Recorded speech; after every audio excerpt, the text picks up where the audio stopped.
New fallout from that Facebook privacy scandal. Changing the parent company name to Meta. And that was a huge mistake. It was my mistake. Several new changes at the social network meant to better protect user privacy. Wanted to keep in touch with a friend? Facebook was the go-to place. Wanted to join a group of like-minded people? Facebook had you covered. Wanted to keep everyone up to date with the latest happenings in your life? Facebook did that pretty well too. In fact, Facebook had its fair share of fame for quite a while before the legalities and scandals trapped them in a web of shortcomings that scarred its reputation. The scarring was so bad that they tried to salvage themselves by rebranding to Meta, but even that came with its fair share of dark truths. What are these dark truths, and is the Meta empire collapsing? Let's find out more in this video. Hello everyone and welcome back to our channel. Meta is a huge company owned by Mark Zuckerberg. Mark also has control over two other big companies, Instagram and WhatsApp. But out of all things that Mark Zuckerberg has ever done, the rebranding of Facebook was one of the most significant and riskiest moves he's ever made. But let's go back to the beginning. When did Facebook take this big step and rebrand itself to Meta? The big rebranding of Facebook took place on the 21st of October 2021. As for the reason behind the rebranding, well, that was because Facebook was trying to salvage whatever was left of its damaged company after the whistleblower leaks and related news caused damage to the company's reputation. If you are an avid tech lover, you must have heard of the Metaverse. Metaverse is a virtual platform that enables its users to connect with one another, allowing them to play, learn and grow while having fun with the platform's various features. When Facebook was rebranded to Meta, Metaverse started trending as the name Meta was quite similar to the term Metaverse and people were fascinated by it. And due to the fascination people had with the Metaverse platform, artists such as Ariana Grande, Justin Bieber, Travis Scott and even Marshmello performed virtual concerts in the Metaverse during the pandemic. With such events happening quite often, the Metaverse was gaining massive hype, and this got some big companies such as Zara, Gucci and Sony all the more interested, and they invested in Metaverse too. So during the rebranding phase, Mark announced that $10 billion would be invested in their Metaverse plan. Mark knew that the tech industry is where the big bucks are, and he went all out with his funds and integrated the plans and vision of Meta by including the Metaverse. Speaking of the Metaverse plan, he promised an advanced virtual space where doing almost everything is possible. Horizon Worlds was a big example that was used to demonstrate this.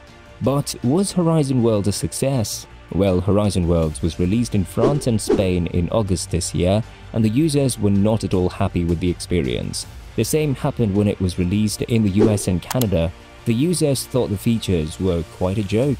In addition to this, Meta had a goal of attaining 500,000 monthly active users per month.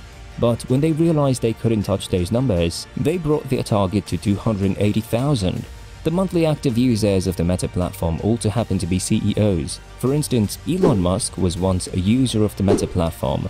Speaking of CEOs, many top CEOs, including Elon Musk, have said that Meta is just a hyped platform that is not going in any direction, and that all this rebranding effort was to cover the negative effects of the lawsuit, which was quite risky, but then it had to be done to minimize the collateral damage. And this brings us back to a statement we passed earlier.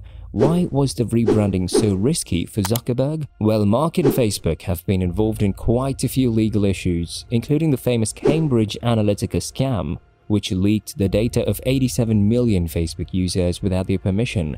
After this news blew up, many deleted their Facebook accounts, and Elon Musk was one of them to do so. And from here, the roots of the Meta empire began to shake, and there were other factors too that contributed to the online collapse of the Meta group. One of these factors included Meta thinking they would succeed by copying other apps. For instance, Instagram Reels were doing the same thing that TikTok was doing, and everyone was bored with the monotony. People were reacting to this in large masses, and even socialites like Kim Kardashian and sister Kylie openly stated that they want Mark to stop making Instagram like TikTok. Well, if they said it, Mark surely will have to think about it twice.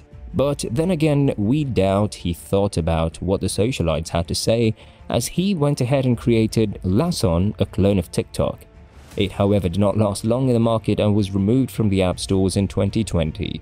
So now let's talk about the other significant factors because of which the Meta empire seems to be collapsing.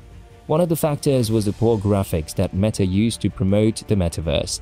Everyone thought it was a big joke, and Mark's company lost $232 billion in market value, all in the first few days of February 2022. In fact, the world's richest businessman Elon Musk even stated that the company has no future. And when Elon says something like this, it really does rattle the markets. Speaking of Meta users, aren't Meta users known to spend a lot of time on the app? Well, they do spend 34 minutes per day on average, but TikTok users spend 95 minutes per day on the app. Due to this and many other factors, TikTok has been growing at a rate of 142%, while Meta is at a yearly growth of 37%. Many feel that the poor current state of Meta is due to Mark's greed for capitalization. Evidence to prove this fact is that 97% of the revenues generated by advertising goes to Meta, and what is left goes to the creators. YouTube has been fair with its users and gives its creators around 50% of the revenue that it generates. This is why Meta is not able to attract users as much as the other platforms. To tackle this issue, Meta decided to pump $1 billion into content creators in 2022. But did that work? Well, not really, as Meta was facing other issues too. To further add to the list of Meta's shortcomings, the platform lacks policies and still has to work on modifying its current set of policies. Why is that? Well, in 2017, a teen was assaulted live on camera, and it was on Facebook, and Facebook didn't do anything to remove it until the higher authorities got involved. They've been ignoring such requests and incidents for a long time now, and their users are fed up. This led to Meta losing its users at rapid rates. Meta has lost 2 million users during the first 3 months of this year, and from the beginning of this year till date, its growth is stagnant. This has affected its revenue and caused it to witness a steep fall. Despite being in such a huge mess, Mark decided to bring Apple into the picture and blamed Apple's privacy changes policy for his company's shortcomings. Everyone is now looking beyond the facade and is looking at Meta for what it is and not for what it is being perceived all these years. Mark Zuckerberg's in a deep mess now, and it seems like the Meta empire is soon going to collapse. But we must not forget that Mark Zuckerberg is a smart individual and always has his eyes on his rivals. As soon as he spots a rival, his first priority is to eliminate the competition, and that is exactly why he bought Instagram for $1 billion and WhatsApp for $22 billion. But the critical question here is whether Meta will survive or soon disappear into oblivion. Only time will tell if Mark Zuckerberg can salvage the Meta empire. What do you think about it? Do share your views in the comments section. And don't forget to like, share and subscribe to our channel. See you soon with a new case study.